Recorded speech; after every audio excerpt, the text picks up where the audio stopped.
Welcome to week 11. This week our topic will focus on responding to challenging behaviors and bullying.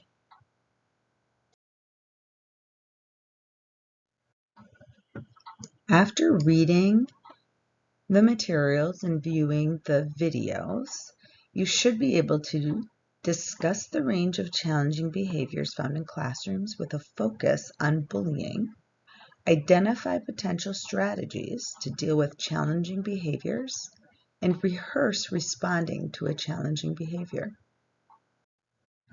This week's topic connects to core teaching practice number 7, specifying and reinforcing productive student behavior.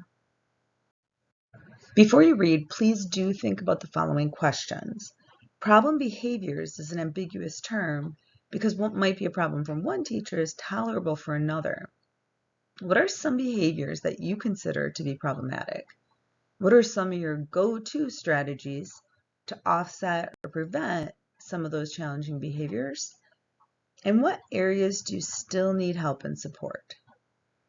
Now I'm going to ask you to read Thompson, pages 451 to 456, as she covers a range of behaviors and gives lots of ideas for how you can begin to prevent or offset or disrupt and respond to some of the most challenging behaviors as well.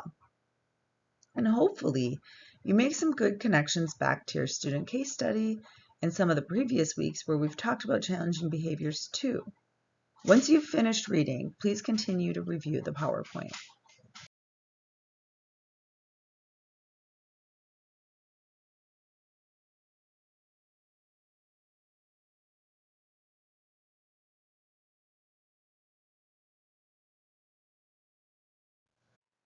So Thompson talked about a range of different kinds of behaviors you might see and provides some insights on how you might respond to those behaviors as well. So I want to share this slide with you. This actually comes from Everson and Emmer 2017 because they also talk about behaviors falling on a continuum, and the ways that they categorize and qualify these different behaviors are non-issue, minor problem, major problems, and escalating and spreading problems. And they describe a little bit about what these might be. So I'm going to encourage each of you to think about what a non-issue would like in your class versus a minor problem versus a major problem versus escalating or spreading problem. So by non-issue, it's something that might happen every once in a while, but it's not a continuous problem or challenge in your classroom with regard to behavior. A minor problem might happen sometimes, but it's not really quite a problem yet. Maybe it's kind of growing, versus a major problem where this is like behavior. Sometimes it's taking place with some level of consistency, and it's definitely turning into something that you have to tend to several times a week, if not daily. And then finally, an escalating or spreading problem, which it's a challenging behavior that you're noticing could be extending to other students, or it's really creating quite a disruption. So it's not contained or localized to one student in particular. I also want you to think about the idea that we do have to have goals in place, both short-term and long-term goals for different types of challenging behaviors that come into our classroom. So think about your case study. I asked you to think about what's the desired outcome. What do you want to happen here as a result of your interventions?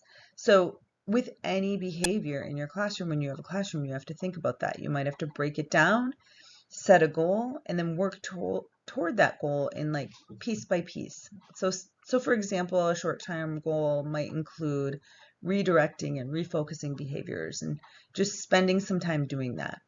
And then long-term goal can be thought of as goals where we're looking to prevent behaviors from occurring in the future.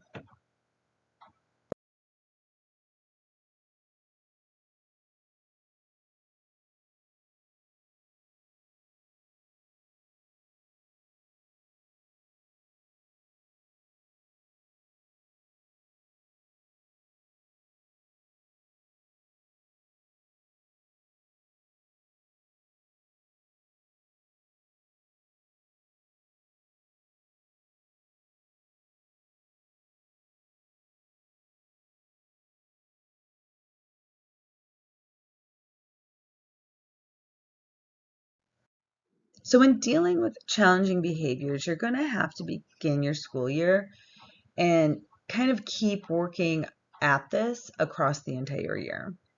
Consider the different kinds of social norms or rules that are created by you and with your students, like the procedures you set, as well as the consequences that you identify for dealing with particular kinds of behaviors.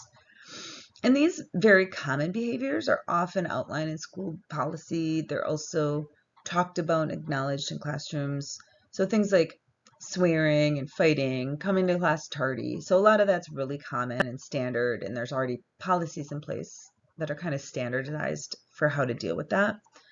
However, there are times where behaviors are going to surprise you. So there's going to be instances where things happen that are going to require you to identify different ways to deal with behaviors in the moment. So just when you say, I think I've seen it all, something new will happen and it's going to completely surprise you. So it's really important to remember that you are a professional in that situation. You're going to have to use your best professional judgment that is also in line with school policy and the kind of classroom environment you're working to create and maintain as you resolve some of these extraordinarily challenging or surprising challenging behaviors you might encounter. So take a moment and reflect. What have you observed your mentor teacher do in response to some of the challenging behaviors in your placement? Some students have commented that they don't really have a lot of challenging behaviors, while others have said, yeah, there's lots of different things I'm seeing and experiencing. So think about how your mentor has responded. And I want you to really be critical and think about if it's been effective. Like, are they dealing with these behaviors in an effective way? And I also want you to think about what's not been effective and consider why. And I think, it's always important to consider if the responses are restorative in nature, because again, remember, that's what we're striving for in our classes, to create spaces where we're appropriately and effectively using affective language and restorative practices whenever possible.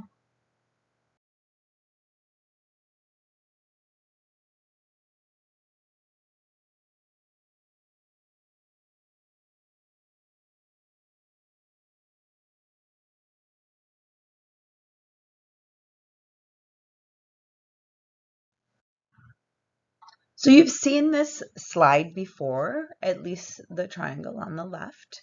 And I'm going to share it again here just to remind you that there are different kinds of strategies and interventions for different kinds of behaviors. So on the left-hand side, this is the graphic for PBIS that shows how it's a tiered framework. We have tier 1, tier 2, and tier 3 strategies of support. And the right-hand side shows we can also have tiered interventions and strategies to support different kinds of behaviors. So you'll see tier 1 or simple interventions that can be applied across the classroom. Different kinds of nonverbal cues. You might give the whole class your teacher look, or you might put your finger against your lips to help remind students we need to quiet down. And that can move into more moderate interventions that are used for a particular student or a small group of students, where a teacher might withhold a privilege or students are isolated from the group. And sometimes there are more extensive kinds of strategies and interventions in place, where we're working on problem-solving contracts with learners and sometimes even their families. We might have a family conference. I've seen behavior report cards sent home each week, or sometimes in high school, you are constantly in weekly emails with families, giving weekly updates about how their learner is doing. So these are pretty standard and typical kinds of strategies and interventions with regard to different behaviors we see.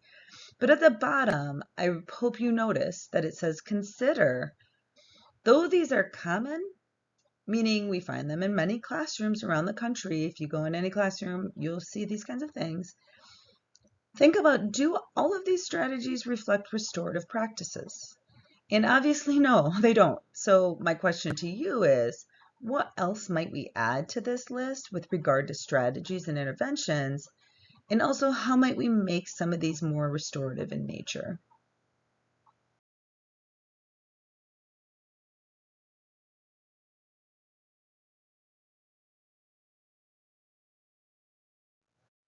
So here we're just going to stop and think. We've covered a lot of terrain in terms of different kinds of behaviors that Thompson has pointed out, and she's given us a lot of really helpful tips and insight for how to deal with some of those behaviors. Of the different types of challenging behaviors discussed so far from this set of readings, which seem most connected to you? What have you experienced this semester, and what types of new ideas do you have from this reading?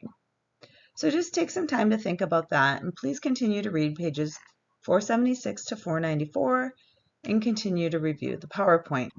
I will say the first part focuses more on bullying, which we'll address as well as we move through the presentation, but you'll continue on with some other kinds of challenging behaviors for you to consider as well.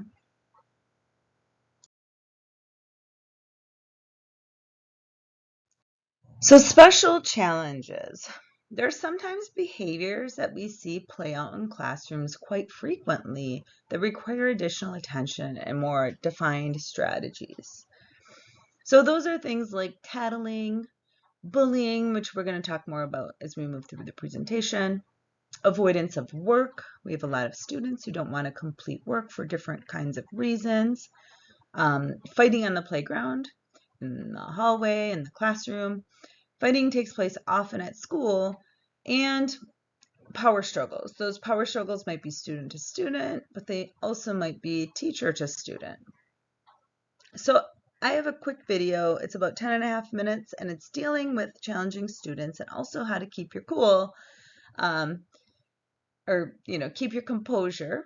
So hopefully you can pull some great ideas from this. You might be able to make connections back to your student case study and maybe some of your classroom management plan. But I think a lot of this just really sound practical advice for your daily experiences in the classroom.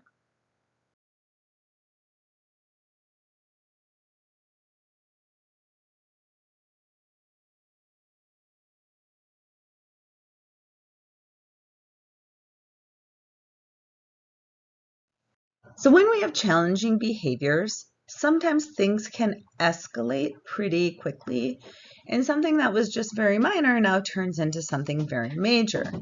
So for an example, you might have a student who walks in tardy, and you say something to that student, then the student says something back to you, and you say something back again, and suddenly you're in this back and forth that escalates from a simple tardy into like a full-blown argument in front of the whole class. And you're not able to get on with teaching and learning. That student's frustrated, you're extremely frustrated. So things can escalate pretty quickly.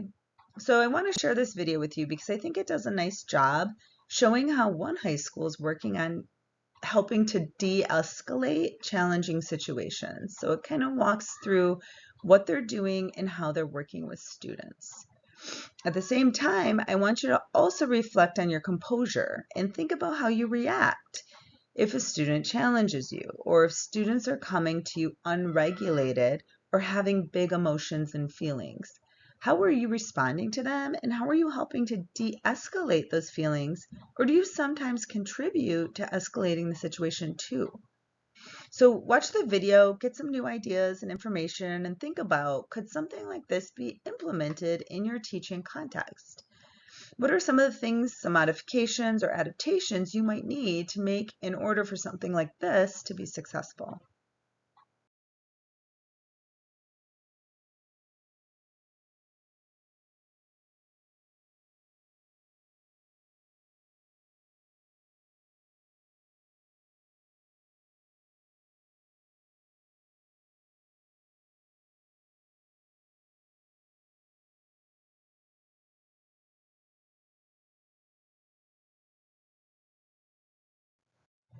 So I did want to share this slide and bring it back because I know many of you had a professional learning experience on working with students who come from trauma-informed backgrounds. So I hope that the readings this week and some of the things we're discussing, that you're able to connect back to that professional learning and think about how this connects with trauma-informed teaching. So this is always a good reminder. You must always help students regulate. So that means as a professional, as the adult in the room, you have to be regulated yourself.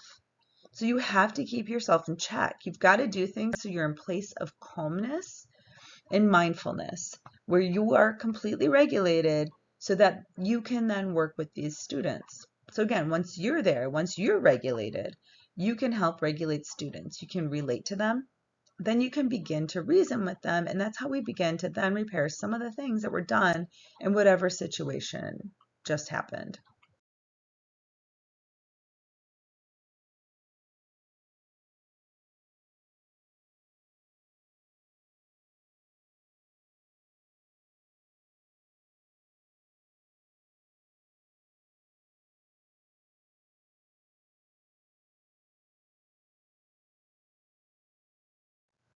And here we're going to pause and reflect again. So what kind of connections have you made from the readings, videos, PowerPoint, to perhaps your student case study? Maybe you have some new areas for your classroom management plan or simply your just daily classroom experiences. We're now going to transition into talking a bit more on bullying. So please continue on with your reading and find Merrill 2017 and continue to review the PowerPoint.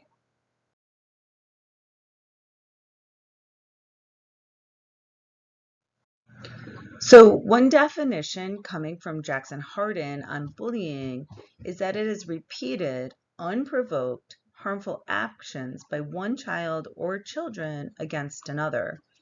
Jackson Hardin goes on to identify 3 different forms of bullying, and just do note that the Jackson Hardin reading was not one of your readings, but I appreciate how she's organized her thinking around this. So she focuses on direct bullying, which she qualifies as face-to-face confrontations, open attacks, threats, and intimidation. Indirect bullying, things like name-calling, faces, teasing, taunting, threats, and the ever-present and growing cyberbullying issue. And this is where learners use technology to intimidate, threaten, stalk, ridicule, taunt, and just basically humiliate others. And what makes this particularly problematic is that it continues 24/7.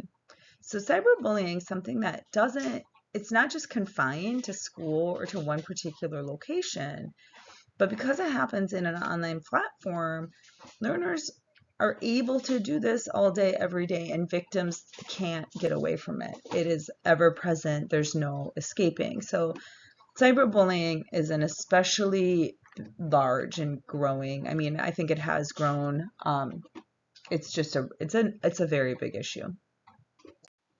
So Merrill's article identified several hotspots where bullying typically occurs, and these places include the hallways, perhaps the stairwell if a school has multiple stories, the cafeteria, right in the classroom, different places on the school grounds, often playground corners or just anywhere, even on playground equipment or anywhere around, depending on if it's a high school or an elementary school or just whatever. And then locker rooms and bathrooms as well. So transitional areas are really often hotspots for bullying. So as a teacher, I want you to think about what are the things you can do to prevent this, knowing and understanding these transitional places are places where kids are frequently bullied, threatened, intimidated, pushed, shoved, hit, etc. So what can you do to help disrupt that? So I also want to share the Real Rap with Reynolds. He gives us a nice overview on what he does to deal with bullying in his school environment. So as you're watching this, I want you to think about what are some practices you've observed that take place in your internship, if any. Also think about what are some tips and ideas from this video you might use to deal with bullying. I do want to point out, for a lot of pre-service teachers or even new teachers in the classroom, they often have difficulty sometimes recognizing when bullying is occurring. So just be mindful of that and see what you can glean from the video, and also think about what's taking place in your context right now, what's going on in your placement. If you haven't really noticed anything, see if you start noticing something.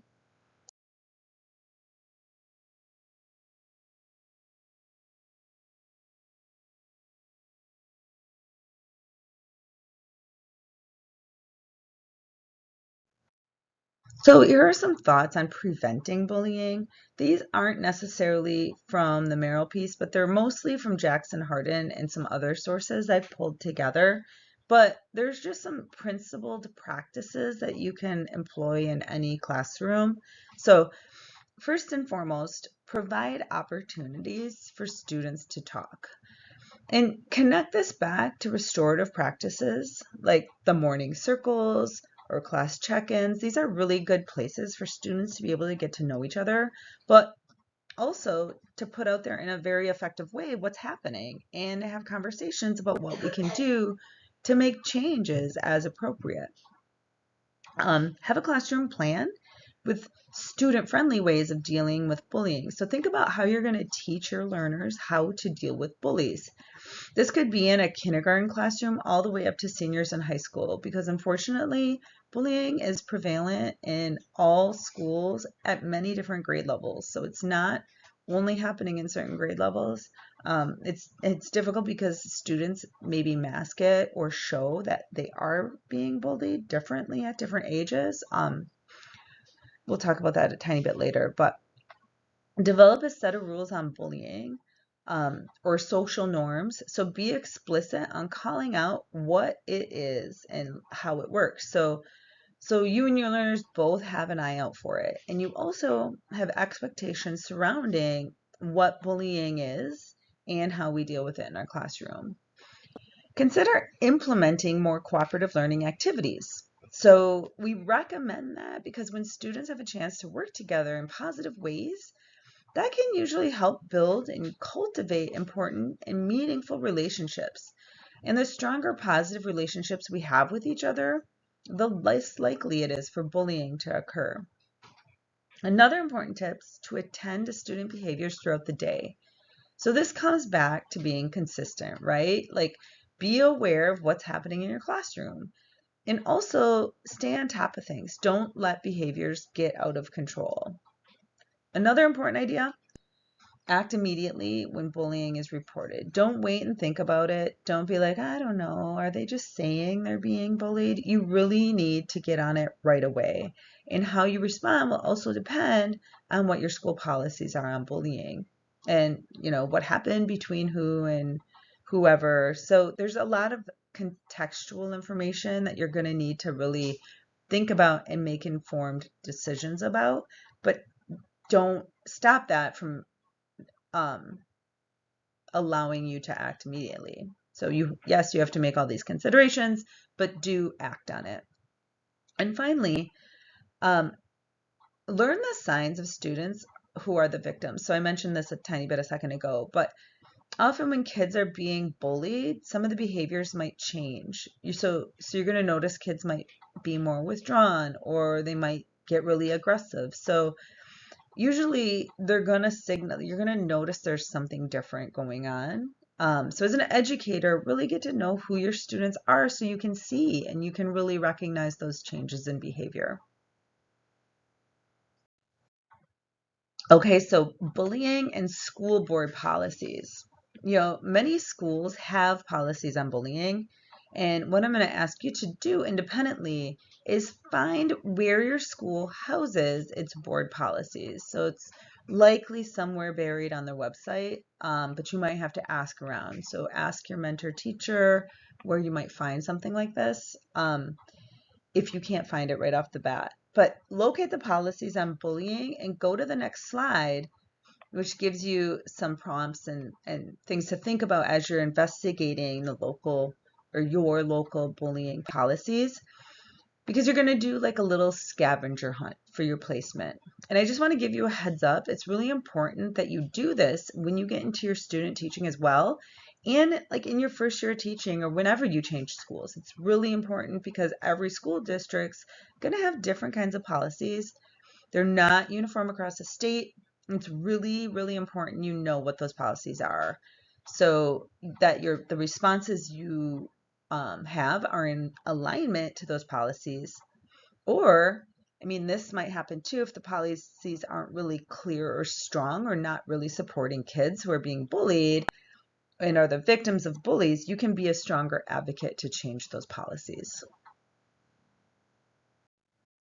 Okay, so here's a little scavenger hunt. After you find your board policies on bullying, answer the following. So how is bullying defined? Does the policy define cyberbullying? How is school defined? So this is an important question because that can sometimes have legal implications. If bullying becomes very serious, like you have to understand how school is defined, and that will help make it understood whether or not students are at school when they're bullied and who is responsible for recognizing some of that or responding to some of that. All right, so then also, what is your obligation to report as a teacher? What is the school or district responsibility? What does the policy mention about retaliation? And then what about prevention or training? And if so, like who receives the training? What kind of training do you receive? And does the school district website include any additional forms like training modules, etc., on bullying? I also wanted to share this resource with you. It's called OK to Say. If you Google it, it's going to bring you it'll bring up a program, and it's used nationwide. But the state of Michigan is really encouraging this program. This is something they take to schools and they tell kids about. So you might have even seen this presentation in your own school. So kids can participate in OK to Say. How this breaks down is if you feel like you're being the victim of a bully or someone's using bullying type tactics towards you, you can text OK to Say it and let them know what's happening. So the text is sent to the Michigan State Police, and then they will come and investigate the issue a little bit further. So there's a whole series of events that take place with this. And there's also a lot of questions for teachers that pop up along the way as well. So you might take a moment and just Google OK to Say and know that it's a resource. You might have seen this, or you might see these presentations pop up in the schools that you've been working in or will work in. So just know it's there to help disrupt bullying. So let's take a moment to stop and think after reading Merrill 2017. Where will you look for bullying to take place, especially aside from your classroom? And what is your plan for prevention? So now please read Williams 2014, who's going to talk a little bit more in depth about cyberbullying, and then continue to review the PowerPoint. So again, we talked about this a little bit before, but cyberbullying is using technology to intimidate, threaten, stalk, ridicule, taunt, and humiliate students 24/7. So this can take place via text messages, social media attacks, Snapchat, and think about like what other kinds of tech tools are there. I mean, there's new things popping up all the time. It's really good to kind of be in the know what your students are using. Maybe it's the same tools you're using right now. Maybe there's new things that you've kind of like aren't using anymore, or they're new and you haven't started using. But again, just be aware of them. And I also want to share on the slide, Michigan does have laws on cyberbullying in place. And if you click on this green link, you can read and learn more about that. I have some additional resources for you for dealing with cyberbullying. So click on the link, How to Prevent Bullying.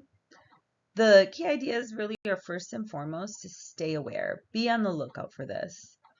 And to keep evidence, write anecdotal notes. And remember, when you're documenting this, to be as objective as possible. You're writing the dates, the times, the context, exactly what was said and done.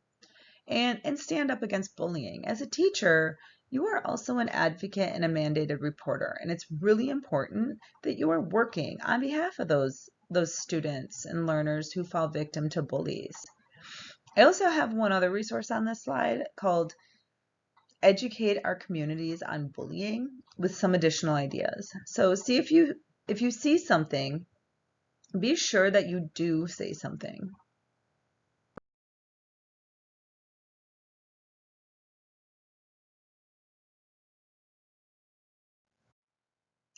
Finally, I want you to consider restorative practices in bullying. Toward the beginning of the semester, we talked more about social emotional learning and the benefits of restorative practices. restorative conferences are something that popped up. We didn't spend a ton of time on them then. We did mention they took a lot of planning. But these are more than just a check-in or a morning circle or something along those lines. They're usually set up with a teacher and the students, counselors, a team of people to address a particular issue. So you can use restorative conferences to acknowledge and begin to repair issues with bullying. These conferences do attend to the developmental needs of the bully as well, and they can also support the students who were harmed by the bully. However, again, just like we said the last time we brought up these restorative conferences, you need to be super mindful of these. These conferences really do require a lot of preparation, and they are very intentional. And this means that initial separate conferences with the said bully and the student being harmed will likely be needed before bringing them together to talk. And in some cases, you might not get to a space where they're going to be able to talk together because of whatever events have occurred. It just might be harmful to have that conference. So you can't just throw these two people together and think it's going to go well. It really does take a lot of planning and a lot of support with a lot of people involved. So again, all of this is going to depend on the context, who's involved, what happened, and you really need to think, will this be the most restorative, best path forward?